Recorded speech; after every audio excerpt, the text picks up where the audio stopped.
नमस्कार, मैं हूं रवि और आप देख रहे हैं द भारत शो। महाराष्ट्र में सत्ता परिवर्तन होने के बाद से ही पक्ष विपक्ष के बीच सियासी खींचतान कम होने का नाम नहीं ले रही।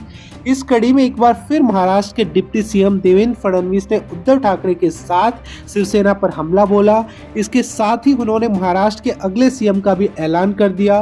क्या कुछ कहा वो भी मैं आपको बताऊंगा, लेकिन दोस्तों आपसे एक छोटी सी रिक्वेस्ट है, यदि आपने चैनल को सब्सक्राइब नहीं किया है तो सब्सक्राइब कर लें, क्योंकि यहाँ पर आपको मिलती है पॉलिटिक्स से जुड़ी तमाम अपडेट। फडणवीस ने शिवसेना प्रमुख उद्धव ठाकरे पर हमला बोलते हुए उन पर पीठ में खंजर घोंपने का आरोप लगाया।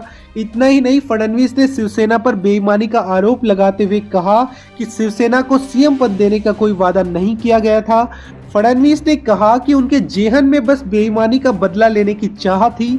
बता दें कि बीते दिनों एक मीडिया इंटरव्यू में उद्धव ठाकरे पर निशाना साधते हुए फडणवीस ने कहा था कि शिवसेना को 2.5 साल के लिए कोई वादा नहीं किया गया था। शिवसेना को सीएम पद देने पर फैसला नहीं हुआ था। चुनाव से पहले उद्धव ठाकरे ने मुख्यमंत्री पद के लिए मेरी उम्मीदवारी का समर्थन किया था। इतना ही नहीं, मीडिया से बातचीत के दौरान फडणवीस ने उद्धव ठाकरे पर कई गंभीर आरोप भी लगाए और बदला लेने की बात कही। उन्होंने कहा कि उद्धव ठाकरे ने चुनाव के बाद कांग्रेस और एनसीपी के साथ हाथ मिलाकर मेरी और बीजेपी की पीठ में खंजर घोंपा, जिसके चलते मेरे मन में बदला लेने की इच्छा थी। हम कोई साधु संत नहीं हैं जो चुपचाप रहें। वहीं महाराष्ट्र के अगले सीएम के सवाल पर फडणवीस का कहना था कि पीएम मोदी हमारे हुक्म का इक्का है।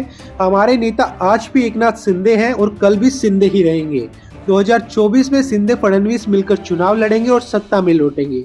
गौरतलब है कि 2019 में बीजेपी और शिवसेना ने मिलकर महाराष्ट्र विधानसभा चुनाव लड़ा था। हालांकि बाद में सीएम पद को लेकर बीजेपी और शिवसेना आमने सामने आ गई, जिसके बाद शिवसेना ने कांग्रेस और एनसीपी के साथ मिलकर महाविकास आघाड़ी गठबंधन सरकार बना ली। लेकिन बीते जून शिवसेना में बगावत हो गई। इसके बाद शिंदे गुट के विधायकों ने बीजेपी के साथ हाथ मिलाकर नई सरकार बना ली। हालांकि दोस्तों, आपका देवेंद्र फडणवीस के इस बयान पर क्या कहना है, कमेंट करके जरूर बताएं। वीडियो को लाइक करें और सब्सक्राइब करें द भारत शो।